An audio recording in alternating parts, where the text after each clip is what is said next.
Cikgu ingin menunjukkan cara pengiraan kadar tindak balas. Ada dua, kadar tindak balas purata dan pada masa tertentu. Okey, kalau kadar tindak balas purata keseluruhan, dia dibagi dua pula ya. Kalau kadar tindak balas purata keseluruhan, maksudnya keseluruhan tindak balas, kamu ambil isi padu yang dia mula mendatar, bahagi je dengan masa dia. Okey, sentiasa isi padu dibahagikan dengan masa. Jadi V2 bahagi dengan masanya. Okey, kalau kadar tindak balas dalam tempoh masa tertentu, nanti cikgu terangkan ya. Sebenarnya dalam lain keseluruhan. Kalau keseluruhan, ambil isi yang dia mula mendatar bahagi dengan masa dia. Okey, kalau pada ni kelas, dia kena buat tangent, kecerunan. Dia contohnya pada masa T ni kan, ambil ni sebagai titik pusat, jadikan dia gerak lengkung garis panjang pada gerah, baru buat segitiga macam ni lah. Okey, so dia kena cari kecerunannya lah. Y2 tolak Y1, X2 tolak X1. Macam matematik lah kan. Kalau kita matematik, kita buat segitiga. Segitiga apa ini? Okey, segitiga kan dia begini kan. Jadi Y2 tolak Y1, X2 tolak X1. Okey, begitu jugalah dalam kadar tindak balas ni. V2 tolak V1, T2 tolak T1.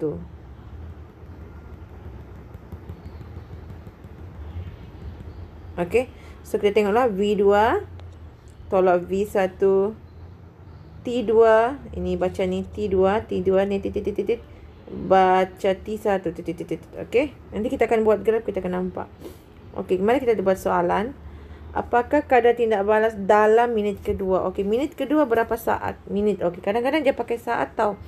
Okey, minit kedua kawannya adalah minit pertama. I think kalau ini cara menulis ni, kalau dalam dia kena tolak minit sebelumnya. Okey, jadi kadar tindak balas itu adalah minitnya 2 minit tolak 1 minit.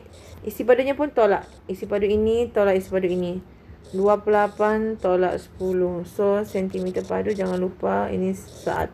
So, itulah jawapannya 28 tolak 10 bahagi dengan 2. Okey, cari jawapan sendiri ya. Itu kalau dalam. Kalau dalam ni kena, kalau dalam minit ketiga, 3 tolak 2. Sebab sebelum minit ketiga adalah minit kedua. Kalau dalam minit kedua, sebelumnya adalah minit pertama. Itulah teknik lah ni, lebih kepada teknik. Okey. Okey, kadar tindak balas purata eksperimen ini adalah kita mengambil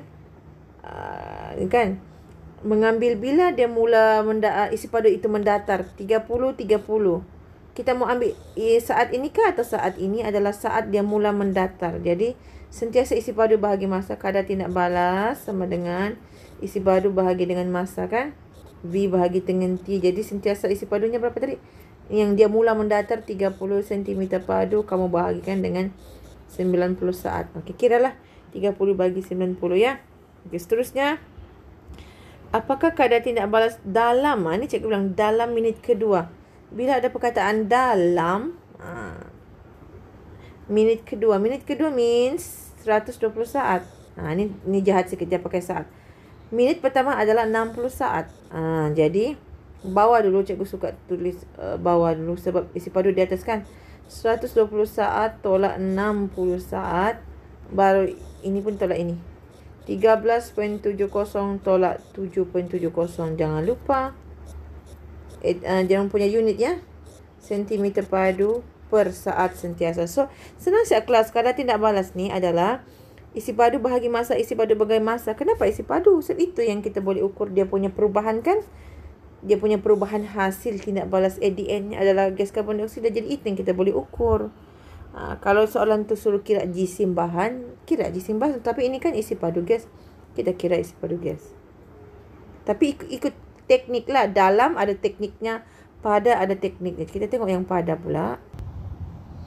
Okey, kalau kadar tindak balas pada, nanti cikgu kamu akan buat pada hari Khamis nanti. Contohnya kan lengkungan graf macam ni. Kalau cikgu bilang, kirakan kadar tindak balas pada saat ke-90. Okey, jadi apa yang kamu perlu buat? Ini di sini kan saat tu pergi atas dia. Katakan begini kan. Jadikan 90 tu sebagai titik pusat. Jadi ambil kejap kamu. Okey, kadar tindak balas pada masa tertentu. Pada ya, kata kuncinya pada, kena buat tangent. Caranya buat titik pusat pada 90 tu, pada graf tu, pada lengkungan graf.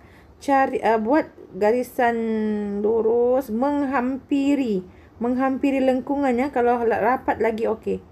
Ini cikgu tak ni kan, tak seberapa ni. Jadi paling hampir dengan ni, dengan graf kamu. Lepas tu baru buat tangent. Lepas kamu buat tangent, dia adalah bacaannya ni kan. Ini sini Y2. Jadi puncak ni Y2, ini adalah Y1 kan, di sini adalah Y1 kan. Jadi bacalah. Ini adalah Y2. Jadi kena bacalah di graf kamu. Ini kan paksi X, ini pakai paksi Y. Paksi X, ini Y. Jadi ini adalah Y2. Ini ni baca sebagai Y1. Macam matematik kelas, kecurunan. Okey, X2 di mana pula? X2 bacalah. Sini adalah X2. Sini adalah X1. Jadi macam mana cari kecurunannya? Kadar tindak balas itulah kecurunannya. So, kecurunan kadar ini adalah Y2 tolak Y1 bahagi X2 tolak X1. Maksudnya isi padu dengan, tetap juga isi padu dengan masa. Jadi inilah kadar tindak balas pada 90 saat dengan membuat kecurunan pada graf tersebut. Okey? Okey, cuba aku nak cikgu buat cantik-cantik sikit. Okey, kalau macam ni kan, garis panjang, kasih rapatlah serapat yang boleh dengan garisan lengkungan graf. Katakan graf kamu begitu kan, jadi kamu kena cari satu garisan yang serapat dengan kamu punya lengkungan graf. Okey, jadi yang penting 90 ni jadikan dia punya pusat. Okey, baru buat segitiga. Macam itulah segitiga tepat. So, itu cikgu bilang dia ada bacaannya kan. Ini kamu akan baca di sini sebagai Y2. Ini bila kamu tarik ke sini kan, kamu ada bacaannya akan jadi Y1. X2 pula di sini. X2 ini adalah X1. Matematik bah. Okey, jadi bila kamu cari kecurunannya adalah Y2 tolak Y1, X2 tolak X1. Dapatlah kadar tindak balasnya dalam bentuk sentimeter padu per second. So, inilah.